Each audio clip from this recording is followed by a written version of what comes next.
Hey everyone, Jamie Phillips, Action Auto Parts. Barney, watch out, Barney. Something scaring you, boy. But yesterday, which we had to leave to go get the Ford truck that I had bought Sunday afternoon, but had a friend, a good customer, come over. If some of you all remember the little shorty, squatted, chopped, shortened van that I had that I traded to my wife's Corvette. Well, he came over and got both doors and the dash. He even had cut out the metal part, both of the bucket seats, and it had an aftermarket air set up on it. No idea if it's any good. So he ended up, Rick ended up getting all that stuff off of it. So it's a pretty good little deal. And, I bought this motor home. To be honest, it was on Marketplace for free, and I got a hold of the woman. They had bought some land and it was left, and they was trying to get it cleaned up. And she said they was wearing her out on it. So I said, well, pull the listing for free and I'll give you $100. So she did, and then I paid another buddy $100 and we went and got it. And so it'd been cool to have restored it, but I can't do all of that. So I thought, well, we'll make a good storage building out of it. But now, this is getting all opened up, and you can see it's just kind of been tossed to and fro. So probably what I'll do is when the weather gets cold, in case there's a snake curled up back in there somewhere, we'll get it emptied out, and like what little bit of cabinets is in it, maybe take them out, save that refrigerator and stove for one of my vintage campers, and make a good storage building out of it. It's almost another one of those like what we did on the orange box truck. If this front part was just gone, it'd be easier to close it off, but we'll see when we get to that point. This engine, I think, might be stuck where it's been setting so long, but if you'll look, it's all bright orange paint. I'm thinking it might have been gone through and they never bolted the manifolds back on it and didn't get a carburetor on it or whatever, but it sold some parts. Rick got all that dash cut out, and he had bought the windshield from me before because he had a guy who was going to cut it down to fit the shorty van. And so, but yeah, I was in here yesterday, well, right here on the steps, looking for something, and I'm like, yeah, this is not going to work. We got to get this thing straightened up and cleaned up. So yeah, it kind of became a catch-all, but it just kind of got everything thrown in here. So yeah, we'll get this emptied out this winter or late fall when I know there ain't all the wasp and the snakes and stuff is died down and gone, and actually try to organize it. There's the door to it right over there, which it was off of it when I bought it, but it probably needs to be put back on or whatever. So I'll shut that door that ain't got no screen in it. That'll protect everything.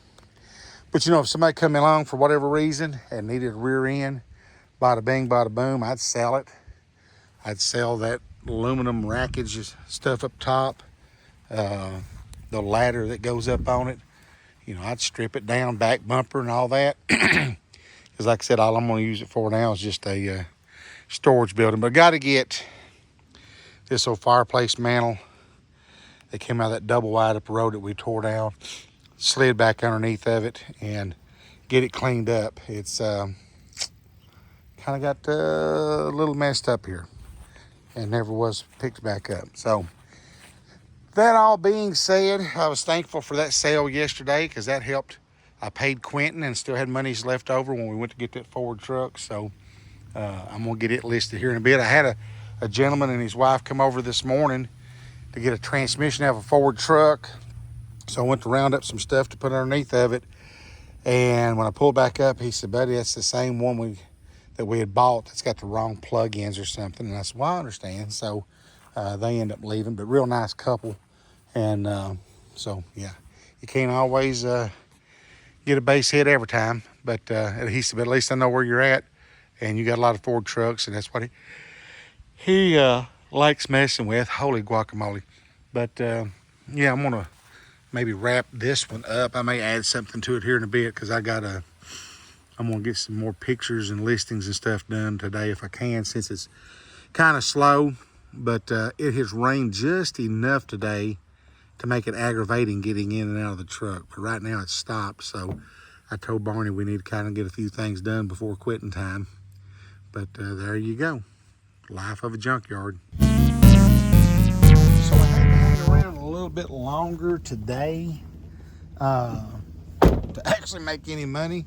But that's all right. We had rain.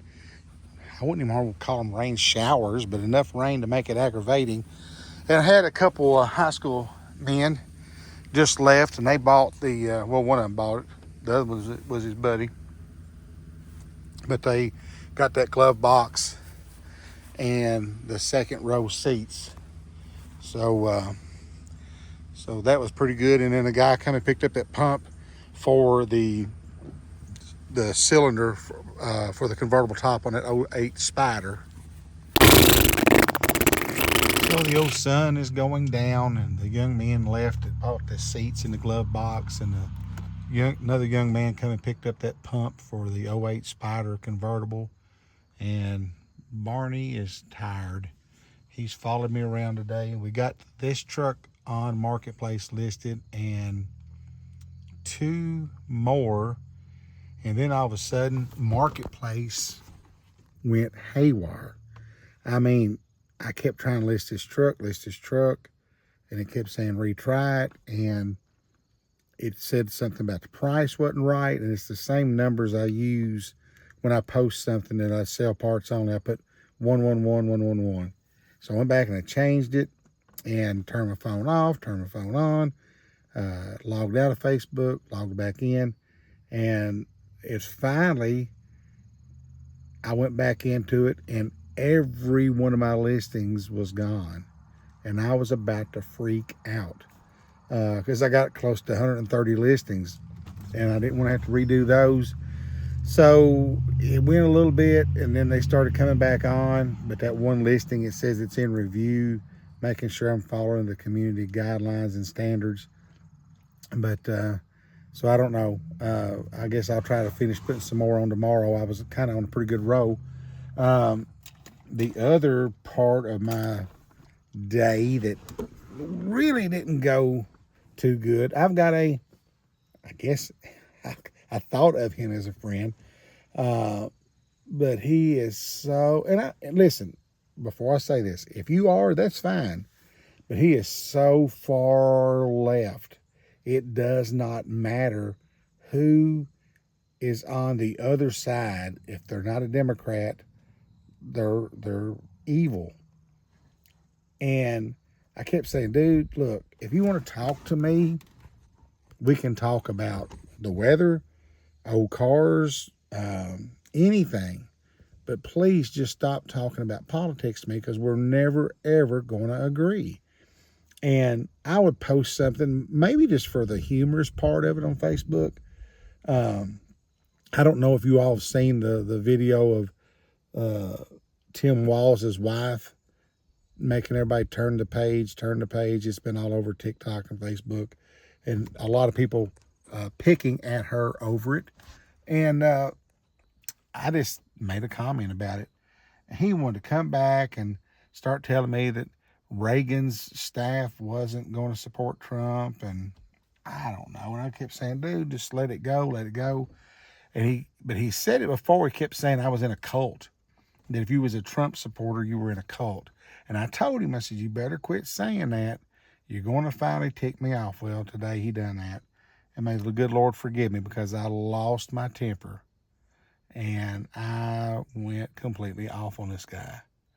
And I hate it, because I liked him.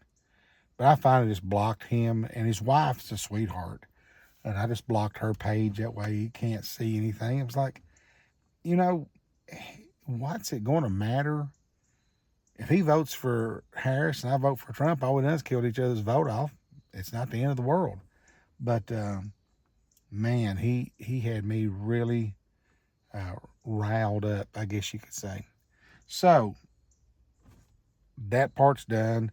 Politics is politics. We can argue over a rivalry between I like the Reds and you like the Braves, or whatever, it don't matter. That's all fun and games. But man, people take this politics stuff way too serious, and his comments got to be degrading and just mean and insulting. And but he kept acting like he was trying to save me from this big evil cult that I was in. So I eliminated that problem. But on a brighter note, it finally quit raining. Temperatures are nice, and I'm going to go home and take Axel out and maybe try to eat me a snack before bedtime. But I hope you all had a great day. Hopefully nobody made you mad like that I was made a while ago. And I'd like to ask you to give me a thumbs up, leave a comment, please, and subscribe. And Lord willing, and I don't lose my cool and get in trouble, I'll catch you in the next one.